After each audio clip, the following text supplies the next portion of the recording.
Here now is Dean Cheng, Dean from the Heritage Foundation, research fellow on Chinese political and security affairs. It's good to have you back on the show.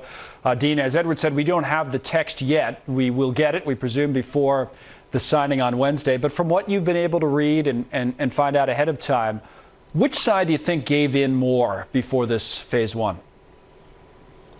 Well, obviously, until the document is revealed and signed, we can't be sure. But if the Chinese have actually agreed to two key provisions, to stop theft of intellectual property and to agree to that there will be certain consequences if they renege, that's huge. That has really been the core of the U.S. position. You have to agree to that. And if that's in the phase one, that really is a game changer, as your correspondent noted. And some of the speculation I've seen ahead of time has indicated that possibly, to that point, Xi Jinping, the president of China, may have wanted to buy himself some time and was willing to give in on some of these issues, buy time so that Chinese industries that are preparing to maybe decouple, the new buzzword of the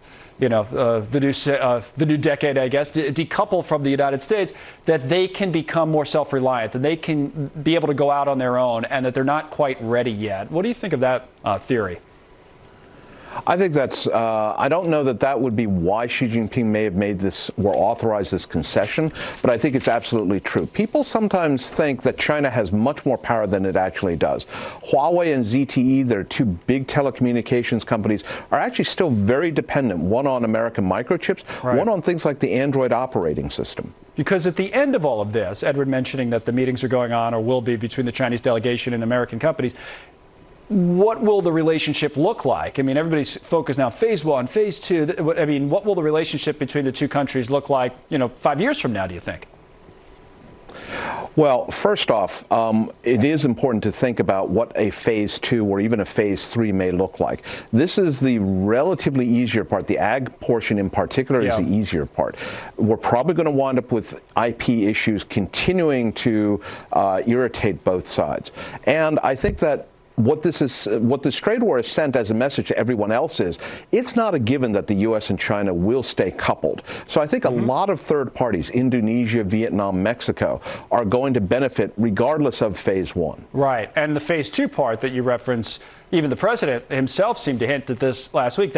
We may not see that, right, before the election. When do you think they'll get serious about putting something on paper after the phase one is signed?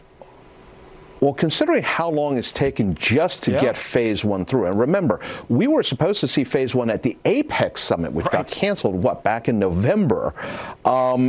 These are the easy parts. This is the low-hanging fruit. So phase two is going to be some really ugly, to borrow from a current movie, it's going to look like 1917, I suspect, for the trade negotiators. All right, well, we'll take it one phase at a time, I suppose, get through Wednesday, and then deal with the rest. Dean, good to see you again. Thanks for coming on.